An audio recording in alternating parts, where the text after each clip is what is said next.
Welcome to the Society for Immune Polymorphism Autumn or Fall Seminar.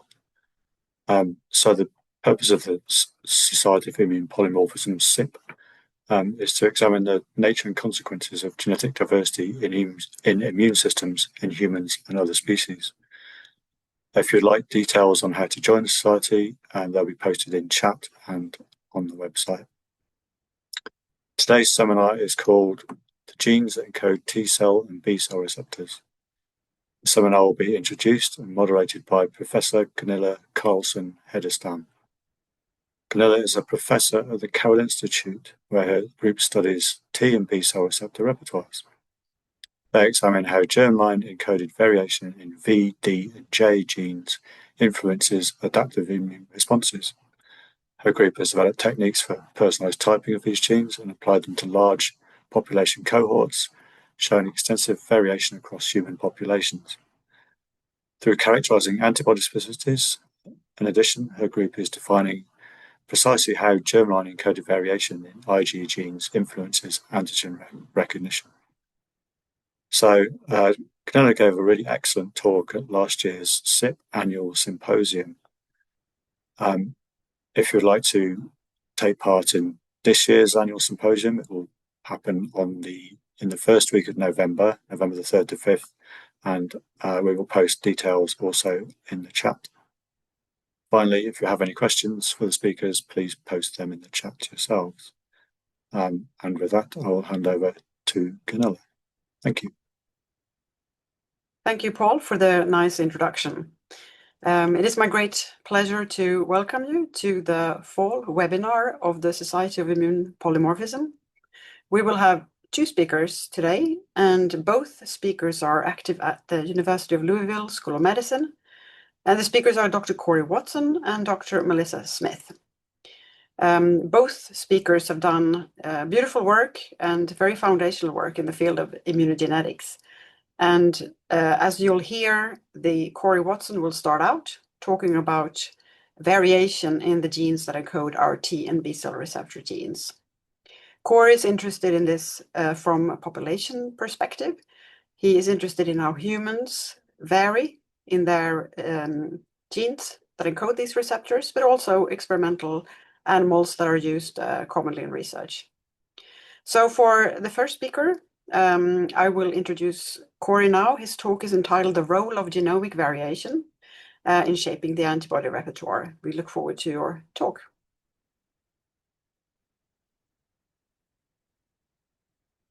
Okay.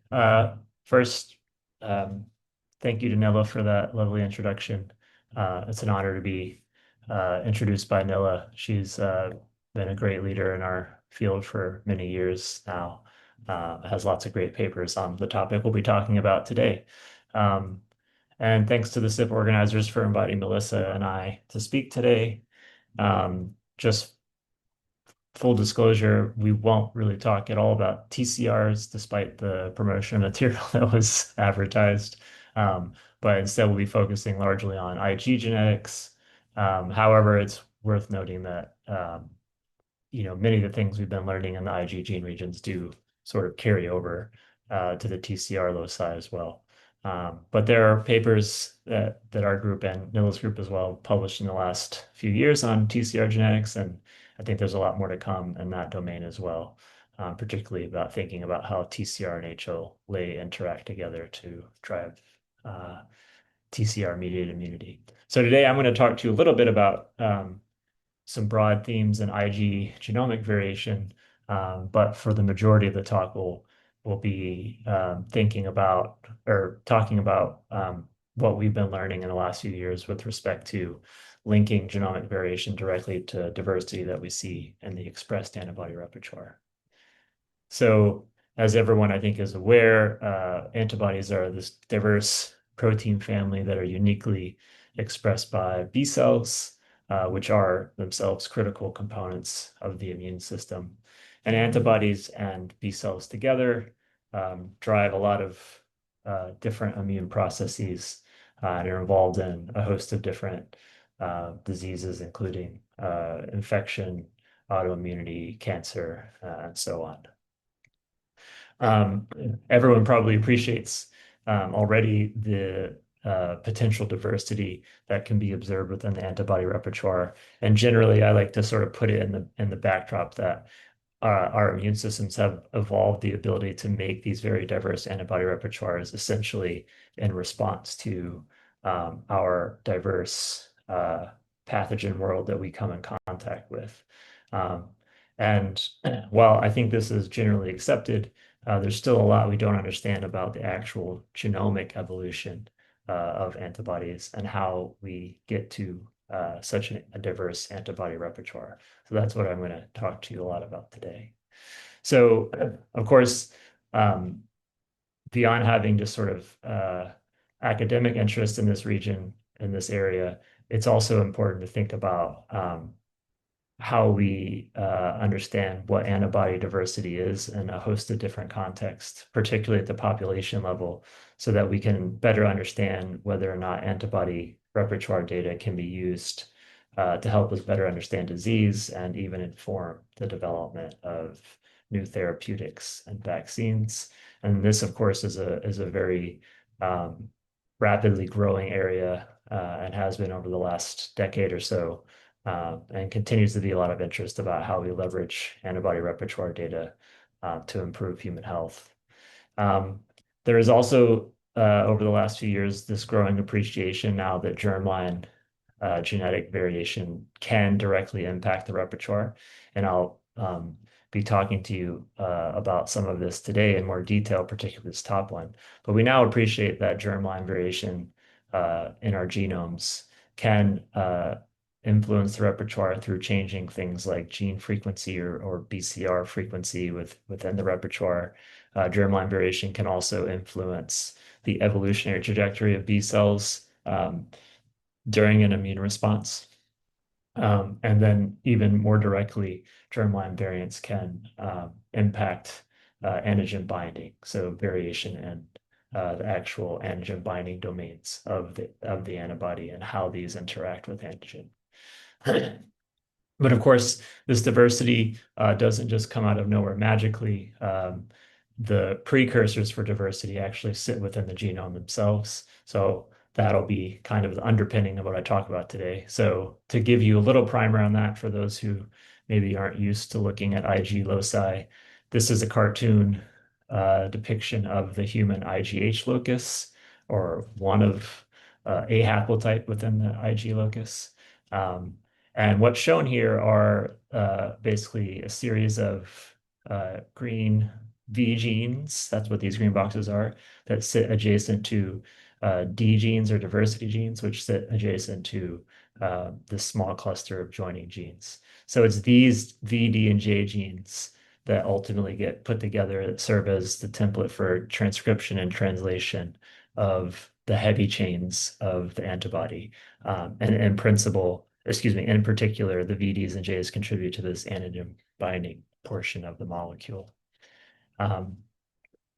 Likewise, the structure that we see in the heavy chain is largely consistent with what's also observed in the light chain loci. So this is Ig lambda and Ig kappa. And again, you can see this sort of repetitive structure of V segments all sitting in clusters on the chromosome alongside, in this case, J and C genes.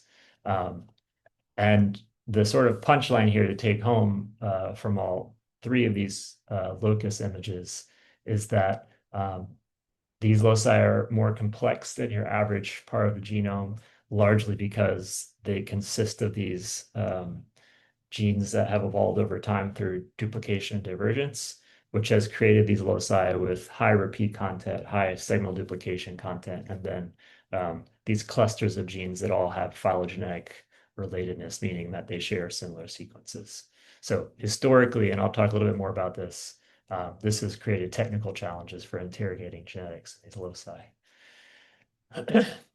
So it's been long understood that that both BCR or Ig loci and TCR loci have a unique process for generating the templates for transcription.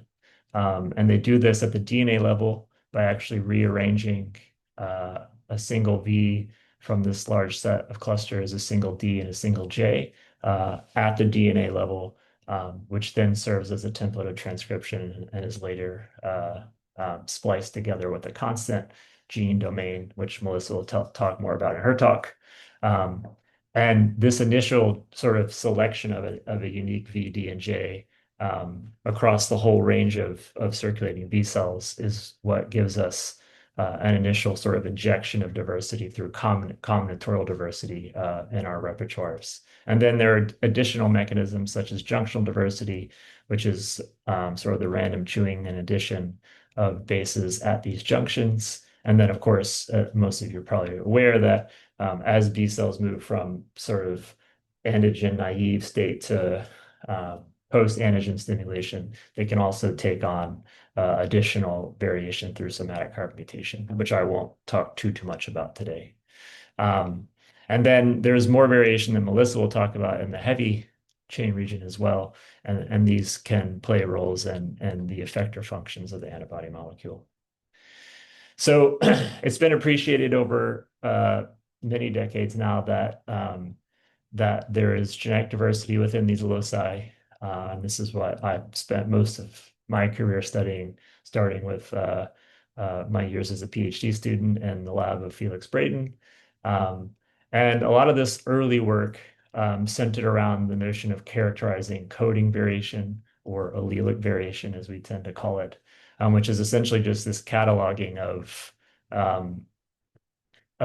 alleles based on their nucleotide sequences within the small v segment.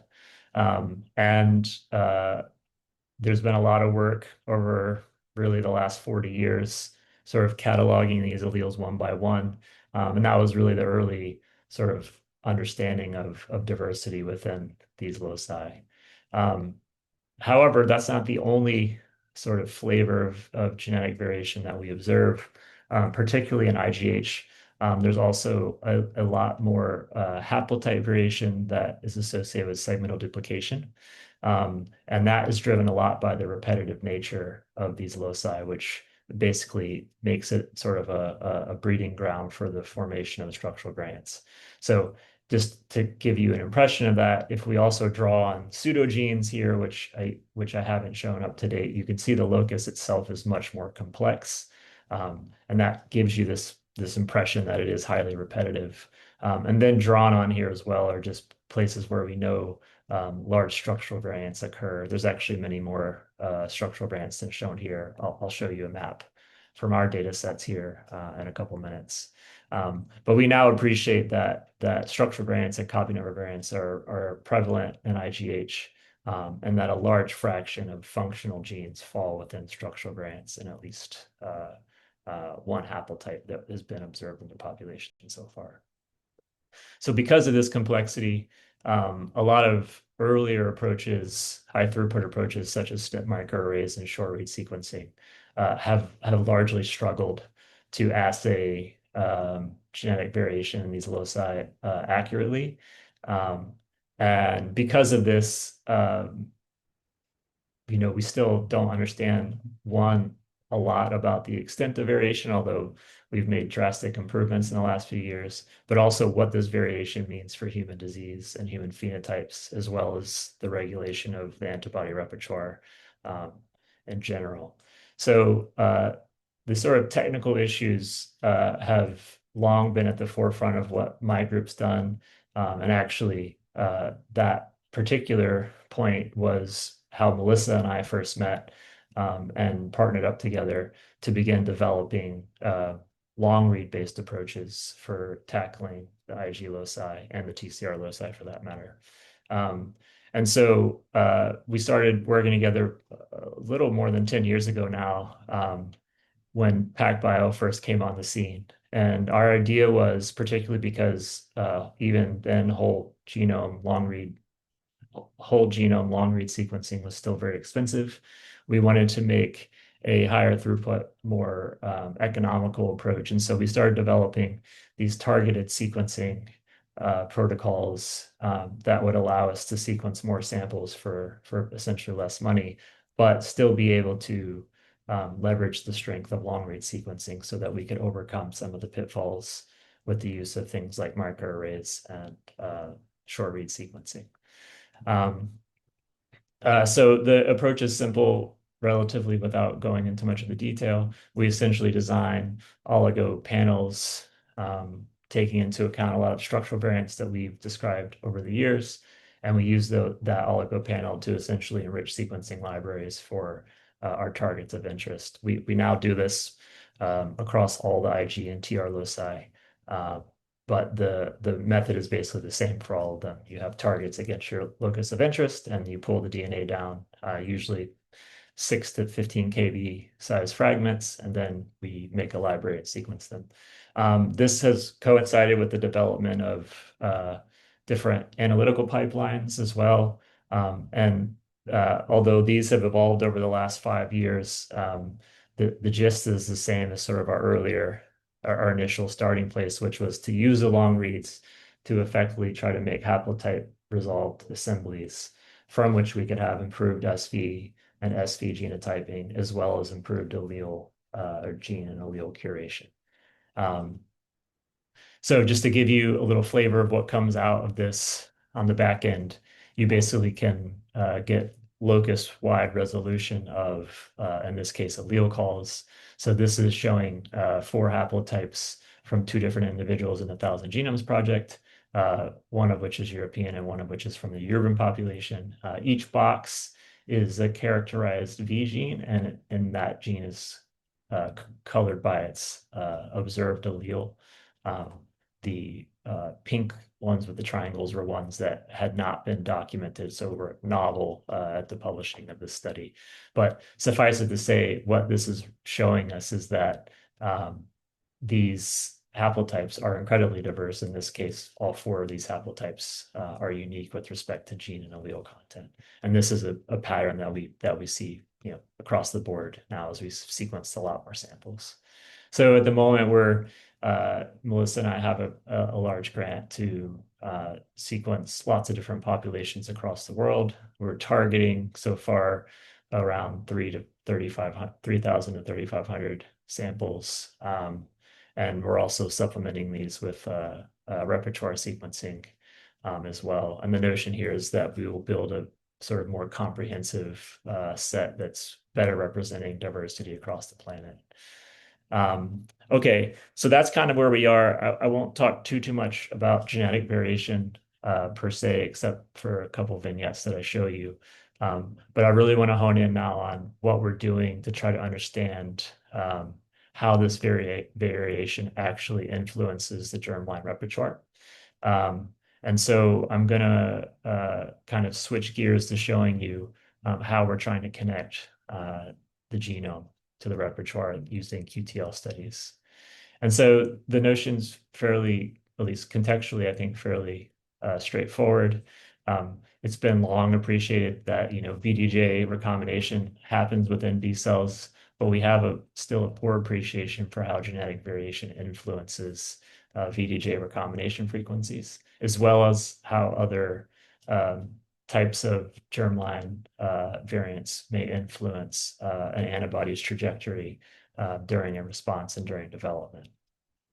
That said, it's long been known that certain epigenetic signals and chromatin marks are associated with the selection of genes within a developing B cell.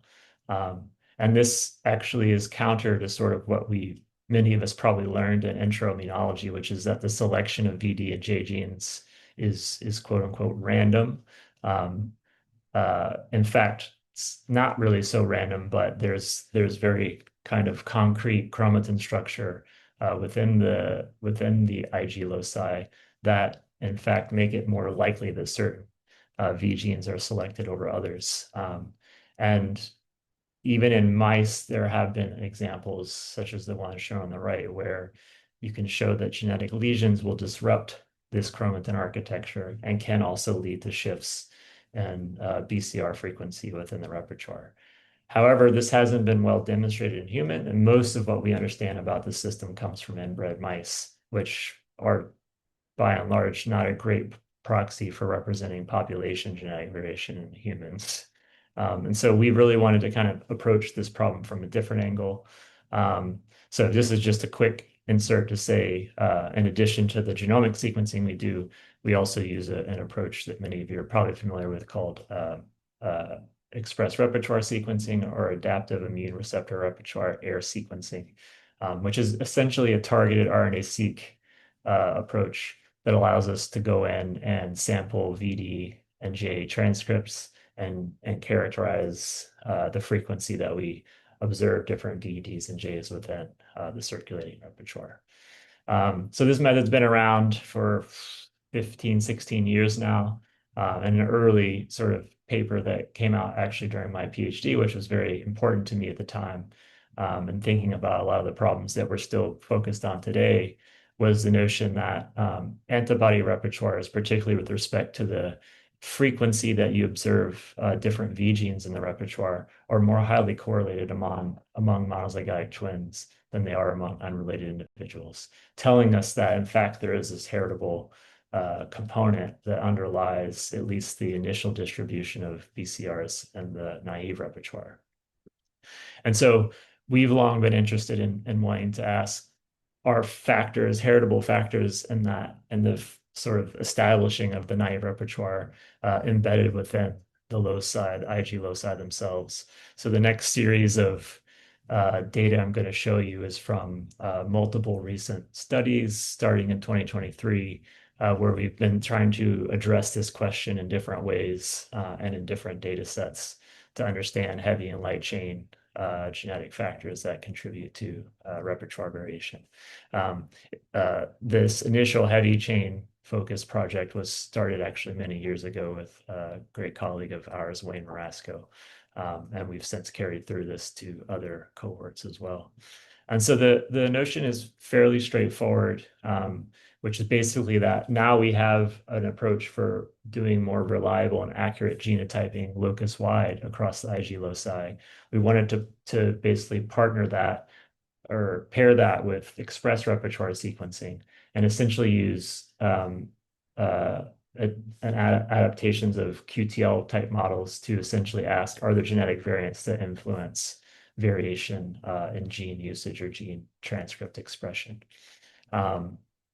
And so just to kind of give you a flavor of diversity here for a second, as a side note, this is actually an updated map of structural variation within IGH, just to impress upon you how diverse this is. So from the 150 samples in this initial 2023 study, we were able to characterize a lot of new structural variants that hadn't been characterized before, effectively showing that the majority of the locus is covered by structural variation, at least at some frequency. And these SVs can range in size from 9 kb to 284 kb, so they can be quite extensive.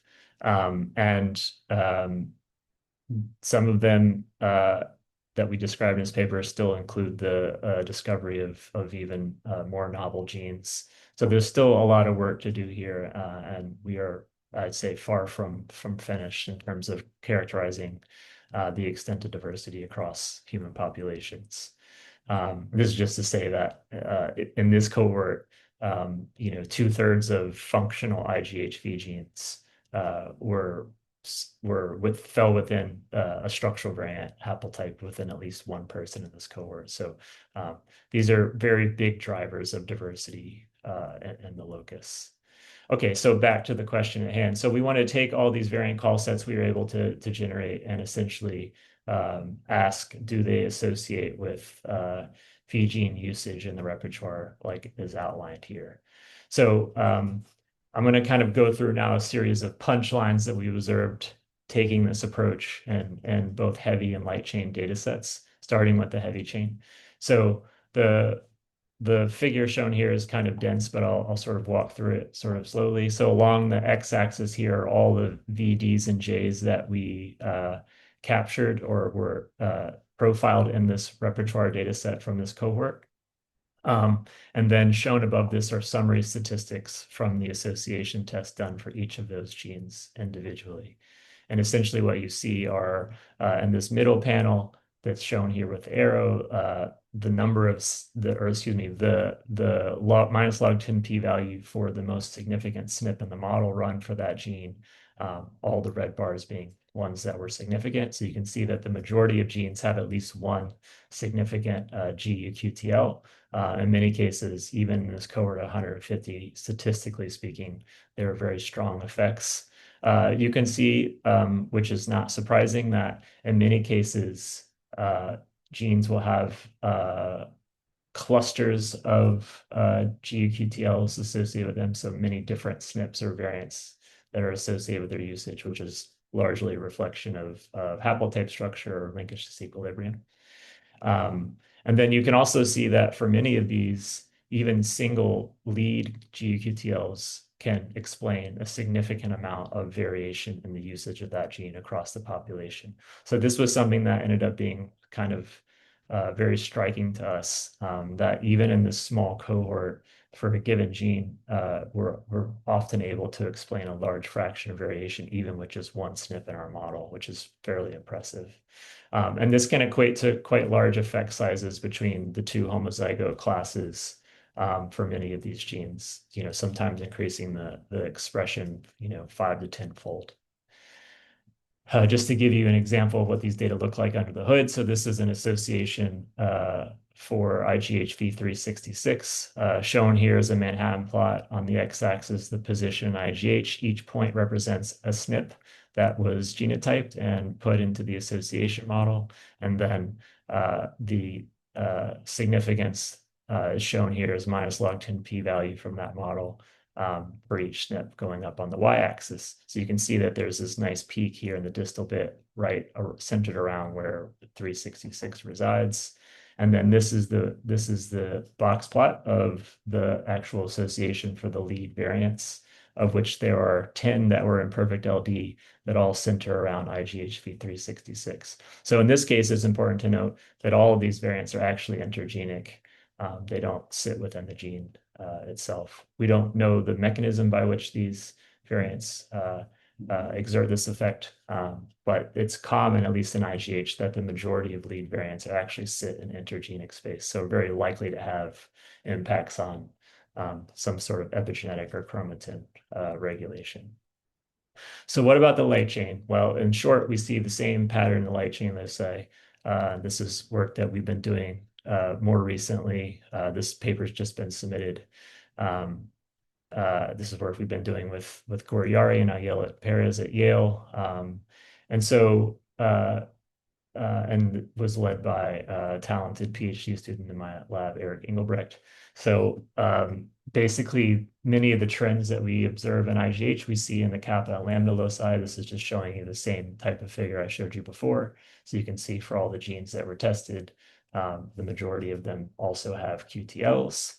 And here, just to sort of carry these forward, we see different types of variants playing roles, suggesting that the role for genetics, at least in setting up the naive repertoire, is variable and can be dictated through different processes. So these are all examples, or I'll walk you through 3 examples that show you effects of coding RSS and intergenic variants. So in this case, this is a coding variant that actually results in a stop codon and a set of alleles at this gene. And you can see this has a very strong effect on usage.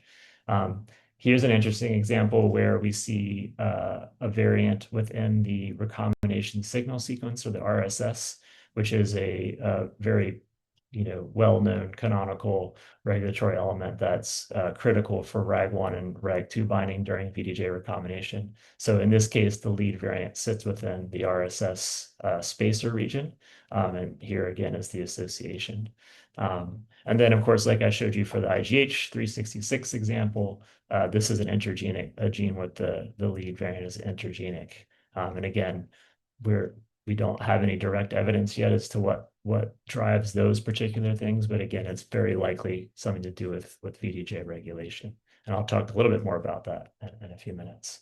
And then finally, I told you that structural variants were prevalent in IGH. And there are lots of examples where structural variants also impact gene usage in the repertoire. This is a relatively simple structural variant where the gene V539 is either present or absent on a haplotype. And in this case, we can clearly see that individuals who lack V539 in the genome, of course, don't use that gene in the repertoire. And you sort of see this additive effect as you go from heterozygotes to homozygotes of the insertion haplotype. Okay, so what all does this mean? Well, of course, it means that we now know that genetic variation is changing the frequency of genes in the repertoire. But one thing that we've also noticed across all three loci is that many times these GUQTLs are also linked to coding variants, meaning that they're actually shifting the frequency of the amino acid space for the VDs and J genes. This is an example here of, again, using 336, where we can see that this QTL variant,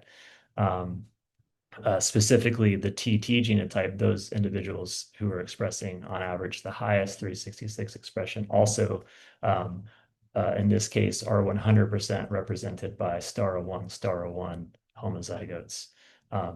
Whereas if you look in the CC group, you see much more variation in coding. So there seems to be some haplotype structure that's evolved in this kind of regulation that's likely also changing the amino acid space. And then this is just to say that we also make the same observation in the light chain loci, and there's a couple of examples shown. What else have we seen? So one thing that's been really cool and remarkable is that we find that there's structure within the repertoire that links back to the genome, specifically that we find clusters of genes that show correlated usage patterns that, as expected, also have overlapping QTLs. So just highlighting a few examples here where you can see the Manhattan plots for different sets of genes indicate similar overlapping genetic regions. And then you can see when you look in the repertoire that these genes are in fact correlated or have correlated usage patterns. And if you take the repertoire at large, you can start to find the structure where we see clusters of genes that have correlated usage patterns and overlapping genetic signals. This is a picture of the network that represents the whole of the heavy chain repertoire. And what's interesting here is that this, I think, is highlighting that these genes have, during VDJ recombination, are basically being, in some respect, co-regulated during VDJ recombination and also likely transcription. We don't understand how this all works yet, but it does harken back to the observations in mice of topological associating domains. What's interesting is when you look at the light chain loci, that we see different repertoire structure patterns. So in this case, IGK, similar to IGH, has sort of this very strong clustering across genes and genetic signals, whereas IGL is much more broken. So we see that while there are some clusters, the majority of these clusters include only a few genes and overlapping genetic QTL signal. And I suppose not surprisingly, but nice to see or interesting to see is that this does seem to associate with different linkage to equilibrium structure in the two loci. So this is showing you IGK and IGL, and you can see that LD is much more extensive in IGK as a whole and extends much larger regions, whereas the LD observed in IGL tends to be much more pocketed and clustered. And then this plot is sort of showing you the breakdown of LD block sizes. So in the kappa locus, LD block sizes tend to be much larger than in IGL. Okay, next high-level finding. So going back to this idea of differences between monozygotic twin usage and unrelated individuals, we wanted to ask if we could find similar signal in the population at large, specifically whether or not individuals who shared more GUQTL alleles had more correlated repertoires than those who showed more dissimilarity.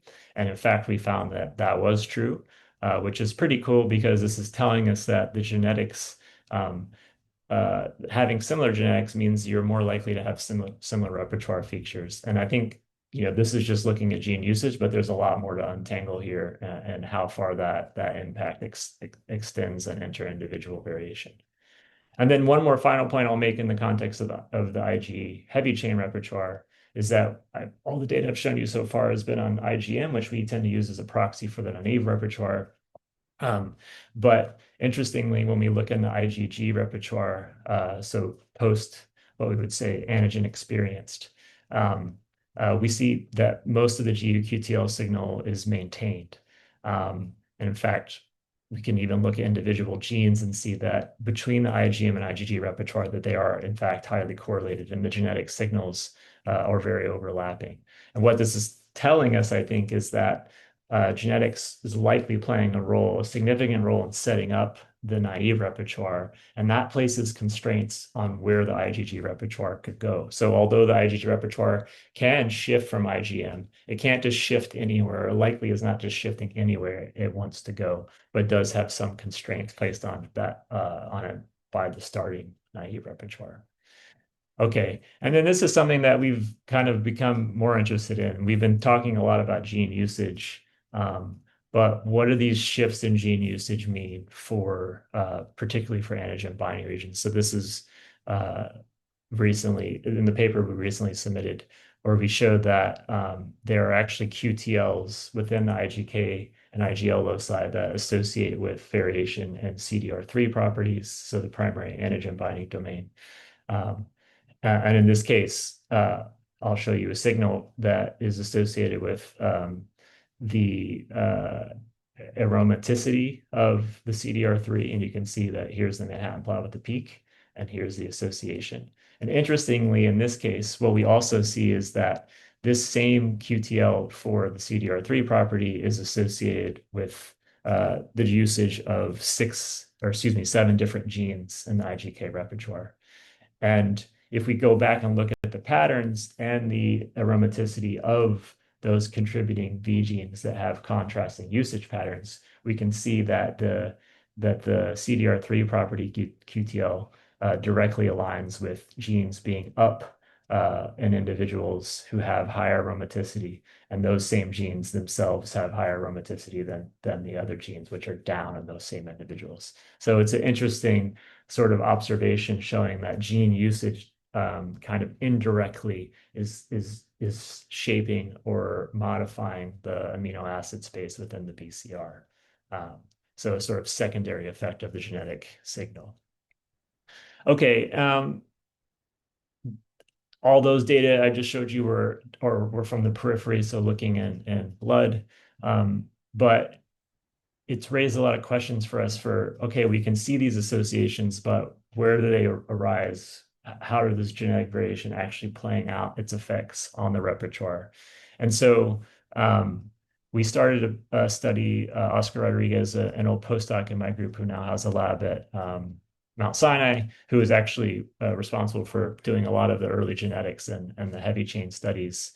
We started a collaboration with Ranjan Sen at the NIH several years ago, where we started looking at repertoire variation within B-cell sets in the bone marrow, and pairing repertoire sequencing again with a long-read genotyping. Now, this is a small cohort, but even in this small cohort, we were able to see effects of genetics. So the first thing Oscar did was take his QTLs that he identified in this 2023 paper and effectively go back and look for those same SNPs in these 6 subjects and split them by genotype and see if you could observe the same repertoire effects even in the bone marrow. And so in this case, I'm showing you a QTL for IGHV1-3. And what's interesting is we can see even at the pro-B stage, so right at the stage of VEJ recombination, we already see this separation.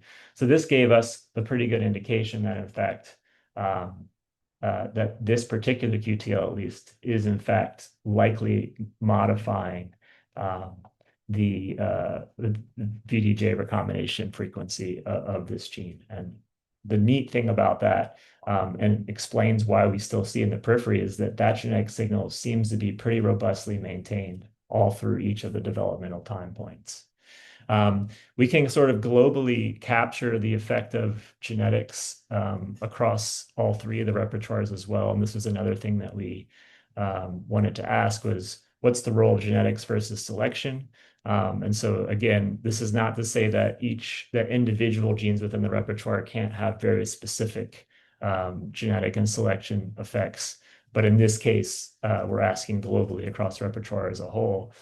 We did this by putting the gene usage for all samples, both donor and time and developmental subsets into PCA space, and asking how close those data within and across samples were to one another. And what we were able to see was that the pairwise distance within donors and IGH on average was much lower than what we would see in IGK and IGL, suggesting that, in fact, genetics may be a sort of more predominant player on the repertoire as a whole for IGH than it is on kappa and lambda. But again, that's not to say that genetics doesn't play a strong role in kappa and lambda. We already know that that's true based on the association results we see in the peripheral blood.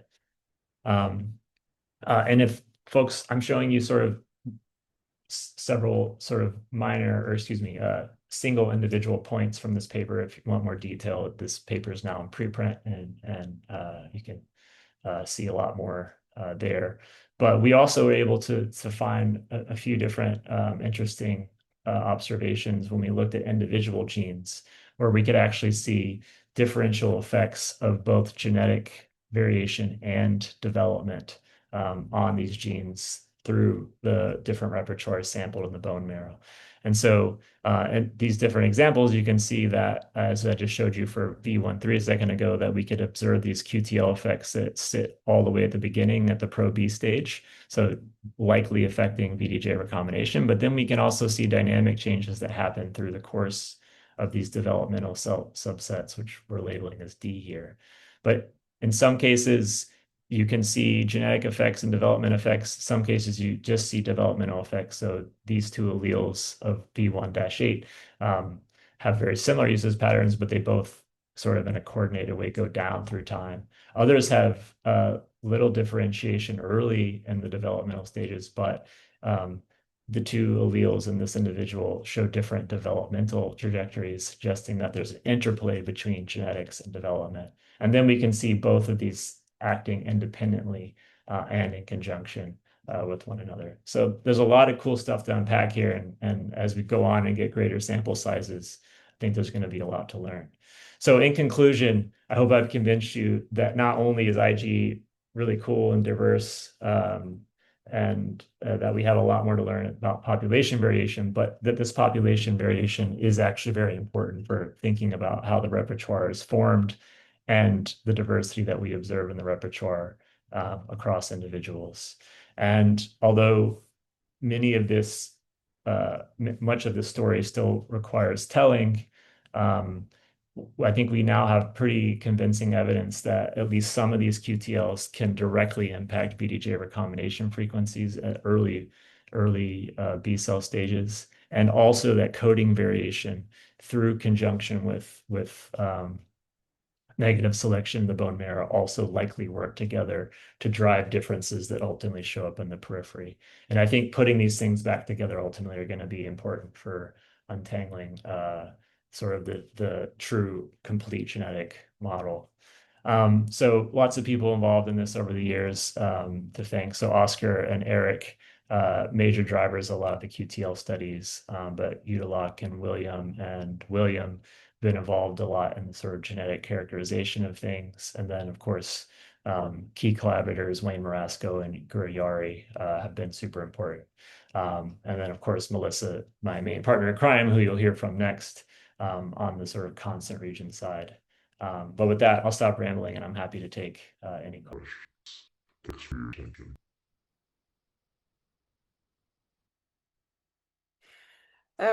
Thanks, Corey. I think it's fine. We can still be on time, I think, or at least close to. But if there are any questions, please put them in the chat quickly, and we can take some now. If you don't have any right now, put them in the chat anyway, and we can take them after Melissa's talk.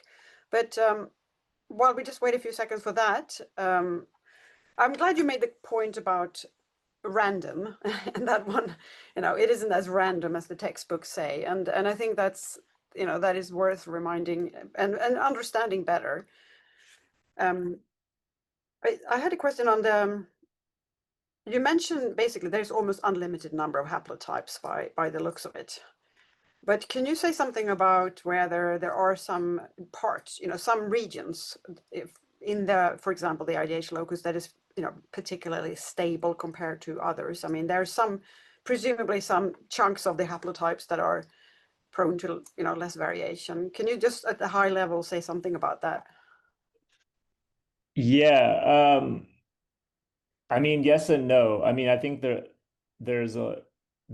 are only a few regions that we know don't seem at least yet to be touched by structural variation. Um, I would say in general, though, you do see structural variants within the D locus that I would say from a genetic diversity standpoint that part of the locus tends to be a little bit more stable. Um, and that kind of carries into like V61 on out to around 7-4-1. But once you get past that, I mean, there's pretty much a structural variant that spans almost all regions of the locus. So I think it's still a hard question to answer with any certainty behind it.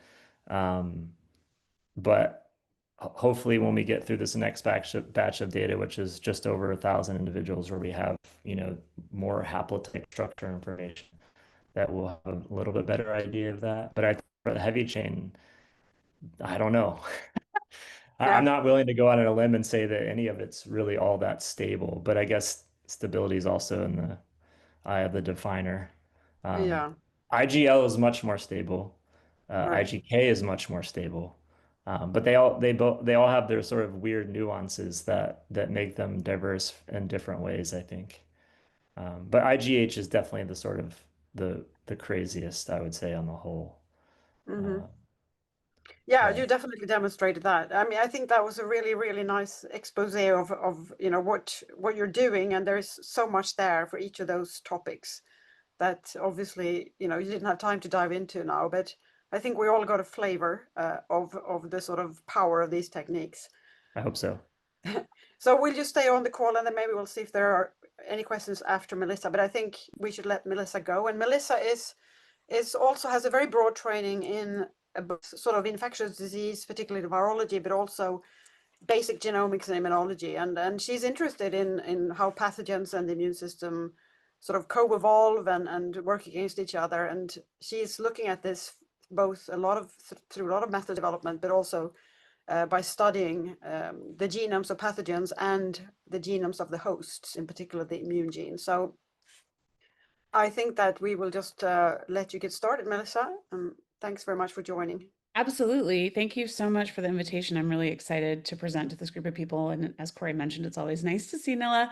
And in fact, there was a question that got posted in the chat that I'm actually going to talk about in my talk. So let's hold on Dr. Raja's question until after I'm done talking, and then we'll come back to it. And hopefully I can answer it a little bit. So let me get the Zoom screen out of the way. So I'm going to be talking today about decoding diversity in the expressed antibody repertoire, and then focusing very specifically on that constant region that Corey sort of deferred to me.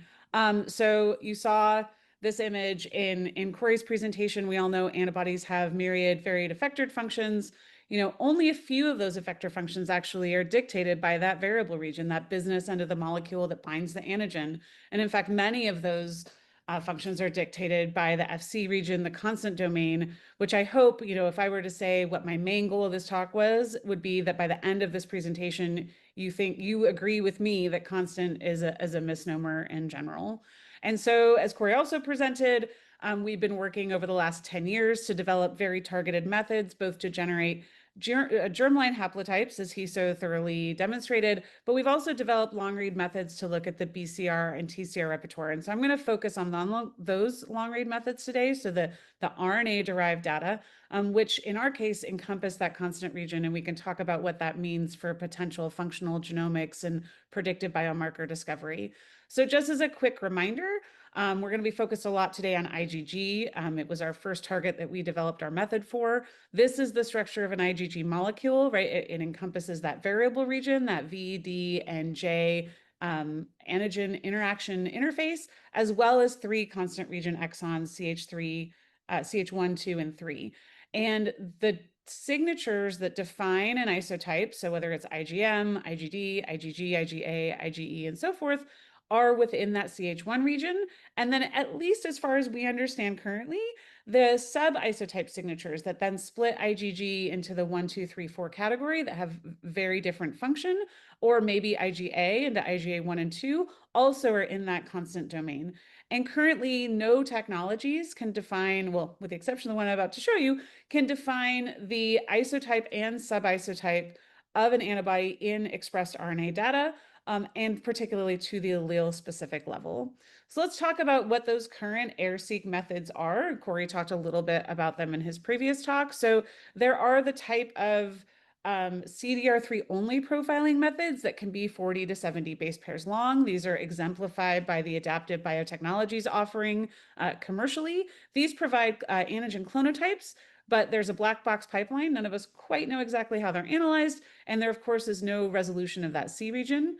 And then there's two very similar approaches that sequence the entire variable region, either with primer pools or using a 5'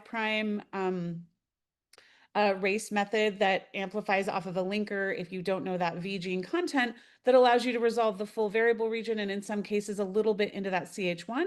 This gives you full variable region coverage and discrimination, as Corey was just showing in the data in the previous talk. Does not resolve the constant region, although in the 5' race methods you do get a little bit of that CH1 that allows isotype differentiation.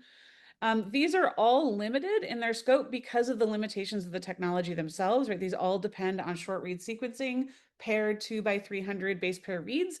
And so if you get, so the molecule itself ranges from about 1.5 to 2 kb. So you can't grab all of that in a single molecule on a short read sequencer. And then if you get any flex in those non-templated nucleotides that are added during somatic hypermutation and affinity maturation, you may actually scale up your variable regions too long to get resolved by these technologies as well.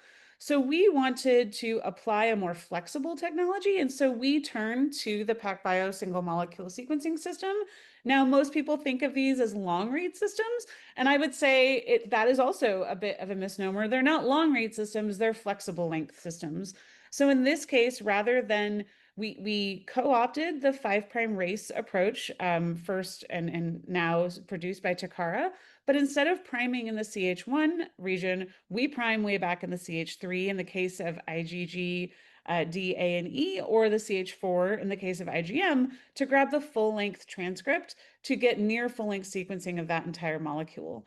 When we do that, we can barcode during amplification and add a TSO UMI that allows for analysis deduplication and things like that, and error correction if needed.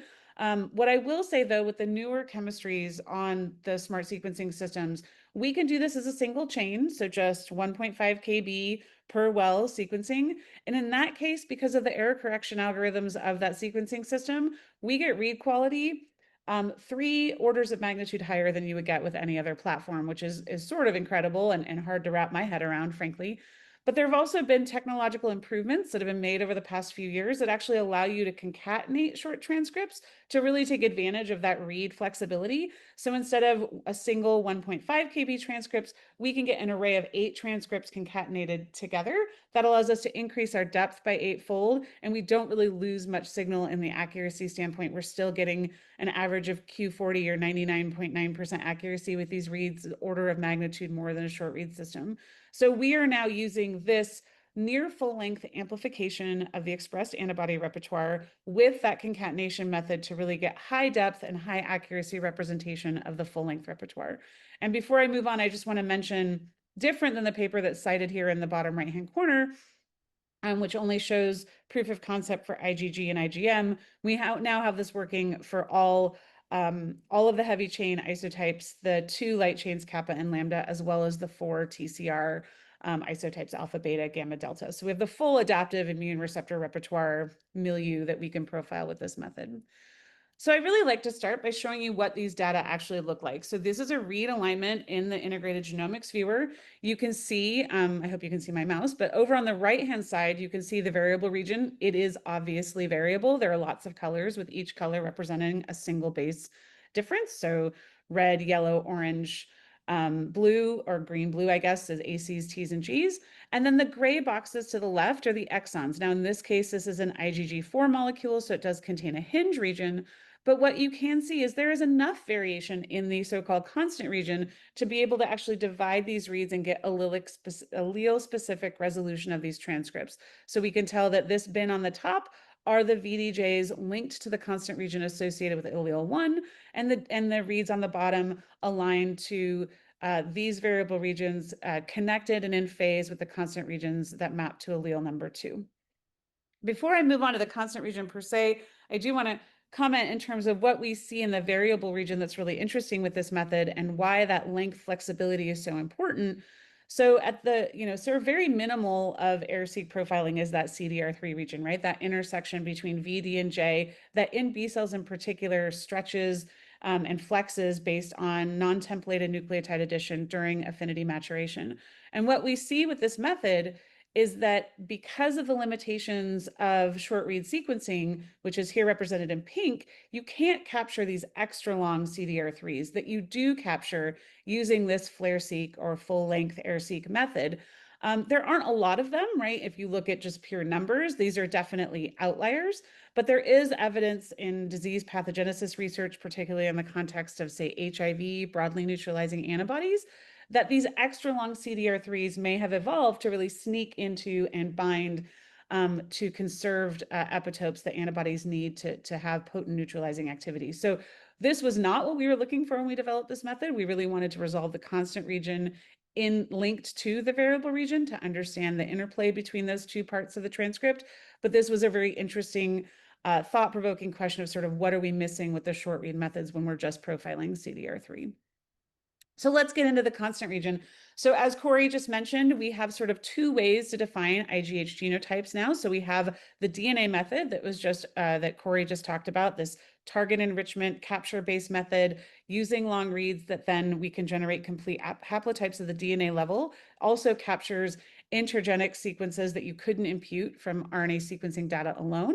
And then the RNA-seq data with this flare-seq method where we generate those reads and then we map them either to a database or to personalized genotypes that we've generated using the method on the left.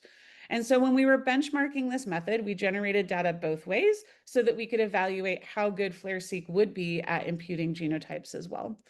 The type of data that we saw was really interesting. Not only did we see, exact matches to alleles that were in IMGT at the region, as well as novel alleles, and Corey definitely showed you that there are plenty of novel alleles out there circulating in populations, but we also noticed that there were a number of alleles in the IMGT database that actually were truncated. They had a partial allele where they just didn't contain all of those constant region exons. And in those cases, we were able to extend those alleles.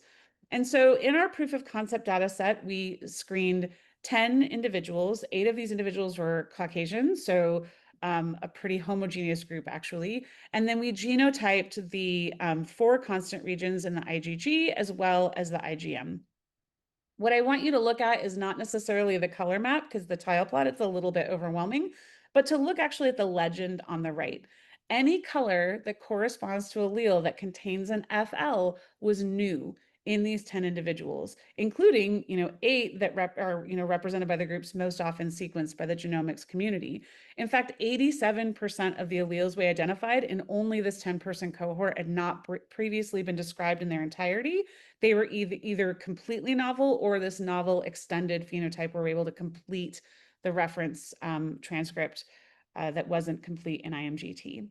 And when we looked at sort of the ability of flare-seq RNA-derived data to infer genotypes compared to the personalized reference generated by that DNA capture data, we saw that specifically in the G2, G3, G4, and IgM compartments, anything with a dot here, the flare-seq data precisely matched that with the genotyping data. IgG1 was a little tougher. There's some allele discriminating SNPs that are very far back in the CH3 region that are not always captured by our primers. And so in that case, we could take this sort of 100 possible G1 alleles and narrow it down to 2 or 3, but we couldn't get the precise assignment with the RNA sequencing data alone, which again underscores the power of pairing the DNA and RNA-seq data. So why should we care? Is this just a neat tech trick? Like, how will this actually help us understand disease mechanisms, pathogen host interactions, therapeutic development? So what I want to show you is what we think this data offers that's unique compared to other data that is generated by other methods on the market. So here we're showing the unique VDJs or unique clonotypes that were identified in the IgM compartment and the IgG compartment in one individual in this 10-person cohort. This is the level of resolution you get with any of those other methods I mentioned early on, whether it's CDR3 or the full-length variable region, right? You get the discrimination between isotypes, and that's about it. Now, if you add the resolution that FLAIR provides you, in the IgM, you can now break down to understand which clonotypes belong to which allele. So you get that allele-specific resolution. In the IgG, you can break down those reads further by which clones belong in which sub-isotype compartment. So we know, for example, that IgG1 is definitely stimulated in a pro-inflammatory environment, often associated with a Th1 type response. IgG4 is considered somewhat of a tolerizing antibody. We can now break down and look at which clonotypes, which variable regions, which antigen specificities, perhaps, are associated with which subisotype compartments. And further, if you're further interested, you can break down each of those with their allele resolved repertoires. So not only is it in IgG1, but it's on the IgG1 star 02 allele versus the IgG1 star 09 allele, the maternal and paternal alleles. Again, really nice to enhance our resolution, really get a comprehensive idea of what's going on in the repertoire, but why should we care? And I like using these Circos plots. Not only are they pretty, but I think they make the example of why I think this is important. So on the top of these Circos plots, how we read these is that the genotype is on the top of the Circos plot, and then the variable region gene families that are being used are reflected on the bottom arc. And so what you can see is in which allele are you using which V gene, which V family genes. So for example, here in this purple chord, if you're an IgG1 star 09, a quarter of your repertoire is using the IgH V4 genes for that chain. Now, the reason I think this is important, and then this is IgM here on the left, a little less complicated because there aren't so many subisotypes. What I think is really intriguing by this is thinking about how we currently parse repertoires in the context of autoimmunity or in the context of other pathologies where we know enough about the pathology to say, okay, we know this is an IgG3 specific autoantibody response. We'll talk about that in a little bit. But what I'm showing you here is if you were to do this with any other method, you would get just all of these antibodies on this top arc grouped under IgG. And you would have to sort of compare this to Western blots and other evaluations that would get you that subisotype assignment and then infer and extrapolate linkages and clonal expansions that you think could possibly represent the autoantibody. Here, you can really dive in the data and say, okay, only these two chords represent the clonotypes that are associated and part of the IgG3 compartment. So I'm not going to pay attention to any of the noise of any of these other subisotypes. I'm really going to dive into those regions to understand if there are patterns there that suggest autoreactivity. So I think that increased resolution, particularly in the study of diseases that we already know are subisotype dependent, is going to be critically important for us to understand dynamics and mechanisms going forward. The other thing that I think is really neat is that we can look longitudinally over time in samples, resolve their subisotypes and sort of understand patterns of class switch recombination. So in this case, this is just a single individual. We're not making any biological conclusions here, but just a demonstration of feasibility that you can see the relative distribution, and IgG4 is this purple here. It somehow got left out of this graph, of the different IgG subisotypes. This was an individual who had acute COVID, was hospitalized, and these time points were taken post-hospitalization. If you identify a specific clone based on a unique CDR3 and then map that across the different data sets, you can see that clone existing in the IgM compartment early and then evolving into an IgG1, undergoing class switch recombination, shifting to IgG1 before further shifting to IgG2 at the later time points of study. So sort of a retrospective but semi-real-time reflection of antibody evolution, affinity maturation, and class switch recombination in a single individual, which I think is a really neat demonstration of usability and feasibility. So the first thing we wanted to do once we understood that the method worked was to apply it to a place where we think we would get sort of the biggest bang for our buck. So we leaned into some of these autoimmunities where we know that things are mediated by specific subisotype autoantibodies. So in this case, we worked with Dr. Kevin O'Connor and his team at Yale University to investigate the immunogenomics in acetylcholine receptor targeted myasthenia gravis. So myasthenia gravis is a disease where autoantibodies attack the neuromuscular junction, leading to weakness in the face muscles, can lead severely to weakness in chewing, talking, swallowing, and breathing. But they know from previous work that this is mediated by IgG1 and IgG3. There are three main mechanisms of action when the autoantibodies target the acetylcholine or the acetylcholine receptor for destruction. And one of them in particularly is FC mediated. So we'll come back to that in a minute. But we thought that this was very intriguing use of our technology to demonstrate the feasibility and an enhanced resolution that we can get when we get that full-length transcript resolution, with the idea that there's translational potential here, right? If we can identify genomic variants that are associated, for example, with that complement fixation mechanism, that one on the far left that's FC mediated, then maybe we can identify that those people would benefit most from, say, a complement inhibitor, rather than people who have a functional block that don't have complement activity. And if they were to receive a complement inhibitor, they would receive the side effects, but not really any of the benefits. So the first thing we did was, we profiled these individuals, both with the DNA and RNA methods, so very similar to what I just showed you. And we looked first at sort of standard repertoire metrics that had been looked at in the literature, just to make sure that our data was confirming what had previously been seen. So the first thing we did was look at the diversity overall with the repertoire. So high diversity in this case means low clonal expansion, and low diversity means high clonal expansion, meaning that there have been clones that have been stimulated to expand. And you can see overall, this is 48 individuals per cohort, that the age and sex matched healthy donors had a higher diversity, therefore lower clonal expansion than those that were MG patients. We were able to dig into this further now because we're using FLAIR-seq to look at diversity on a per sub-isotype compartment. And we actually saw lower diversity significantly in the IgG1, 2, and 4 compartments, not in IgG3, which was unexpected, knowing what we knew about IgG3 stimulation in these individuals, or I have pathogenic mechanisms in these individuals. And then we leaned in again and looked at gene usage, but in this case, IGHV family gene usage, which again had been characterized using previous air-seq methods, but on a per sub-isotype level, specifically if we're interested in what's happening in the IgG1 and IgG3 subcompartments. This is a lot of data, so I just sort of want to zoom in here, where specifically in this IGHV3 genes, where people had previously seen usage differences between healthy donors and individuals with MG. And we did see gene usage differences specifically in that IgG1 compartment. We also looked at constant region gene usage to see if these actual constant regions were differentially utilized. We know that G1 and G2 are the most highly expressed subisotypes in the plasma, in the PBMCs. But here we did see an increase in IgG3 expression in the MG individuals compared to the healthy donors on a transcript level.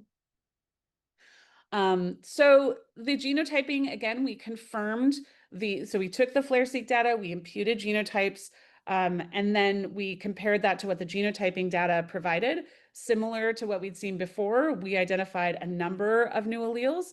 And additionally, which has been really interesting for us, is that this is just a small cross-section. This is 7 MG individuals and 4 healthy donors. But there is definitely a predominant duplication in the IgG4 locus, and we've seen this in our healthy cohorts that we're profiling that Corey mentioned before. It's quite frequent. So in any individual where you actually see 3 bars per individual, that person has at least 1 duplication of IgG4 in their genome. If they had a duplication of the same haplotype, and it was identical, we wouldn't be able to tell the 2 duplications apart. So we're seeing at least 3 alleles, and all of those alleles are expressed in the repertoire. So this is really interesting. It leads to questions about dosage effect and things that we won't talk about today, but a lot of very interesting questions from IgG4 that are emerging from this data sort of on the side. When we look at whether these alleles were known or not, the healthy donors here on the left, so alleles that were found in IMGT in purple, blue alleles are the ones that were novel and not in IMGT. So again, Each cohort we profile, regardless of genetic background, regardless of disease or healthy state, we are always identifying novel alleles. And in this case, 63% of the healthy donor alleles were novel, and 80% almost of the alleles identified in the MG cohort were novel, again, with only a relatively small cohort of 96 individuals. So our current efforts are really focused at the question that Dr. Raja asked in the chat, which was, again, sort of a so what. We're showing, first off, that the constant region is not constant, right? That was my main thrust of this presentation, was to get you to understand that there's far more variation here than we've ever understood. But can we use that variation to understand how those genetic variants may impact effector function, since that's what we think of the FC region as being primarily important for. And so we have gone through and combed the literature, specifically the antibody engineering literature, where many have identified very specific residue motifs that are associated with FC receptor binding, with complement fixation, even with multimerization of the antibody molecules themselves. And we're starting to comb through these new alleles that we found and the existing alleles that we have as well, to see if we can identify those motifs and build out functional assays to validate those in vitro.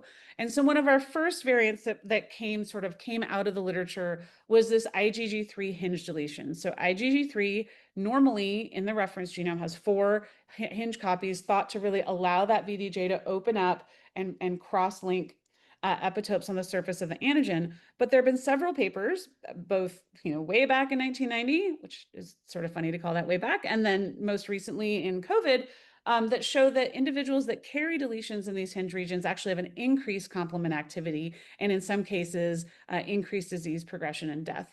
And so we looked for these variations in our MG cohort. So here I'm going to talk about whether I think something is a major allele that has 4 hinges or a short allele which has 3 hinges. Those are the 2 variants we're looking at. So the first thing we did was we looked in the healthy cohort. So we recently, and we have a paper right now that is in the process of is in revision, but posted on bioRxives, and I highlight it here in the bottom left by Udalak and our team, who sequenced and genotyped 105 healthy individuals, generating 210 haplotypes across several major population groups. And so we looked first in the healthy individuals to see how frequent this hinge deletion was. And so this is the distribution. So this is the genotype. So if you're 4-4, both copies of your IGH3 locus have 4 copies of that hinge. If you have a 3, either as a heterozygote or as a homozygote, you have at least 1, if not 2 copies of the shorter hinge. And you can see the distribution of these genotypes across major global populations, and they differ, which is really important to make the point that understanding the population that you're looking at is critical for understanding how these genetic features may impact disease.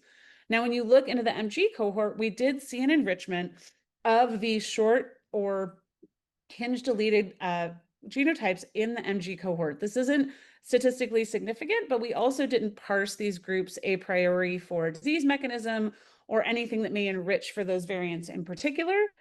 They also were enriched for that duplication of those of different of the IgG3 region, which was actually something new to us as well. Now, just to make sure you can visualize this, right, their reference genome has these constant regions aligned in the array. And in the case of a structural variant, we would get a duplication of an IgG3, and here's an example of a duplication of IgG4. So we're really intrigued by this enrichment of these short variants. And so our next step was to make sure that the DNA variant was encoded in the RNA. And here you have the 2 alleles using the FLAIR-seq data. You see the deletion at the DNA level. You see the expression of antibodies that have that deletion at the RNA level.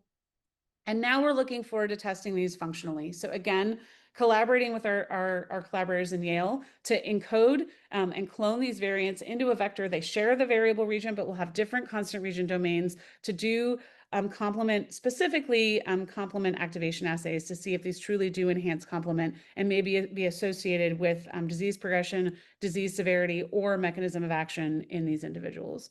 So that's a little bit of a flavor of what we're doing. We think that the method is incredibly important, but sort of from a take-home level, my highest sort of take-home message is that immunogenomic variation matters. This is not a place where we all start at the same starting line and we randomly assort things differently. This is a baseline difference. We all start slightly different, and we need to sort of understand that to develop therapies that really leverage the variation we have rather than ignoring that it exists. And that diverse representative data matters because these patterns do change across population groups.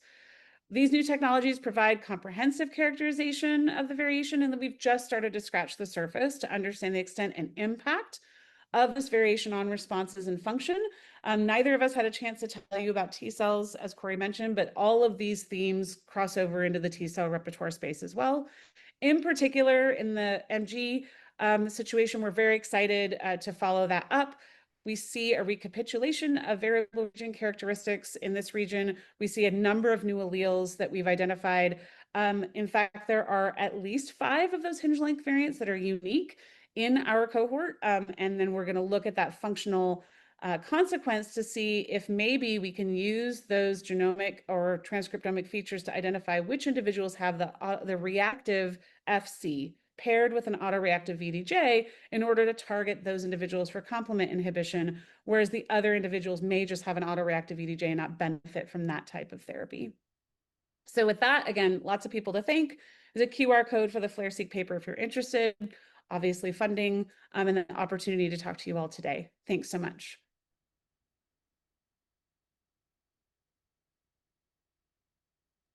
Thank you, Melissa. That was beautiful. And we can go straight to questions. Have a cold. We can go straight to a couple of questions in the chat. I'll read them for you because I'm not sure everybody can see them. So question for you from Anne Halpin. Fantastic talk. I was curious if you looked at differences between clone expansion isotype for responses to protein antigens versus those to glycan antigens. We haven't, but we would be very interested in doing so. I think one of the most exciting things for me to talk to this particular group are people who are interested in using these methods to look at new and different questions than we do. So I have my email on the slides. Please feel free to reach out if you want to talk further. Great. And then there is another question from Dr. Raja, which is, do the variants you see in the constant region change during lifespan across generations or during lineage maturation, or what is the driving force behind the diversity? I mean, I think that's a great question that we can extrapolate on and sort of imagine, scenarios that would drive that diversity. The genetic variants themselves don't, right? That's baseline encoded in your DNA. The relative frequency of how they're expressed in the repertoire may, depending on different epigenetic factors that Corey mentioned, or different driving factors to expanding isotypes in different proportions. And I think that the idea that I have, right, it's a completely unfounded hypothesis, but the thing I'm really excited to explore is actually addressing your last question, which is if these constant region variants could predispose people for certain types of disease. And so the thing that I think is sort of an intriguing sort of brain game mental model of this is how autoimmunities are often paired. You often don't have a standalone autoimmunity, but you have clusters of autoimmunity. If autoimmunity is due to very reactive constant region antibodies that are more prone to, say, triggering complement, and you only have 2 alleles, right? And if both of them are the reactive allele, then it wouldn't be surprised that you would trigger complement both in your joints for RA or your gut for celiac or things like this. So I think there's a lot to be done there. I think it's very hard to prove, but I think that there is a lot of very intriguing thoughts there that you could set up models to study. Great. And I think we have a very important question from Suzanne Otten. That is, thank you for your talk, very interesting. What do you think about single-cell RNA sequencing for BCR and TCRs? I think that's important to address because a lot of people apply those methods and it's not always clear what the limitations are. So would you want to elaborate? Sure. So we are very excited about trying to adapt these methods to a single cell level. It's a very active area of research in the lab. It is quite challenging just due to, again, technical limitations of the microfluidics of the platforms. I think the thing that I've seen, and I'll let Corey jump in as well if he wants to add, that is really limiting is actually more on the analysis front and using the built-in analytic pipelines. So if you look in the back end of, say, Cell Ranger, which is the 10x pipeline, I don't want to call them out in particular, but that's the one I've dug into the back end on. They use the Ensemble Build 7 as their reference genome, right? Both NILA and our groups are constantly adding alleles, constantly added reference sequences to the database, either through VDJ base, IMGT. I think updating reference databases is a critical need in the field as a whole. So my biggest concern with that is the mapping and the potential misidentification when you're imputing back or inferring back genotypes using poor reference databases. I think that it's very powerful, but obviously very low throughput and very expensive. And I'm hoping that we can adapt some of these other methods to increase that throughput and increase that resolution to be able to give that full spectrum of variation. I don't know, Corey, if you want to add anything, we've been talking about this a lot lately. Yeah, I mean, not too much. I would just say it definitely always comes down to your question. I think there are certain things that short read single cell RNA-seq are good for. But if you want to look at things, across lots of individuals, I think that the cost is still prohibitive for most labs, which I think is a problem. So I honestly think that combinations of single cell RNA-seq and bulk repertoires is really probably the way to go for most groups, even if they don't quite realize that yet. Just because I think if you just do single cell RNA sequencing, most normal labs that aren't, completely loaded with cash will cap out at 10 samples or 10 donors usually, and then I think you end up missing a lot of probably pretty important biology. So it is really very question dependent. One thing that Melissa and I have talked a lot about too, particularly in the C region part of the conversation, is understanding how well you can capture C region variants in single cell. So you can definitely do isotype for IG, but if you want to go beyond that, it's not clear how easy that's going to be at the moment. But that's something that we're trying to figure out. And of course, that's where some of the long read approaches could come in and help try to clarify that, I think. Great. So I think those were the questions in the chat. I thought that you're highlighting the coastal region and the sort of copy number variation in the hinge region there, Melissa, super important. And maybe just to kind of wrap up, I think the Society for Immune Polymorphisms has been mostly focused on HLA genetics and KIR genetics, and not so much on TCR, BCR genetics before. But I think that's about to change, and I think this was a really nice kind of demonstration of what, all the work that's left to do here, and that will probably elucidate what's going on with some of these diseases. So thank you very much for your talks. And I don't know if Paul, if you want to say something, or I'll hand it back over to you. But thanks, Okay. Melissa. Thanks, Nella. Thank you all. Thank you. Yes, I'd just like to say thank you to Melissa and Corey for their excellent talks today. I'm sure we're going to be going back to look at our YouTube posting of this many times, I suspect. And also, thanks very much to Gunilla for her very smooth moderation of this session. We're very grateful.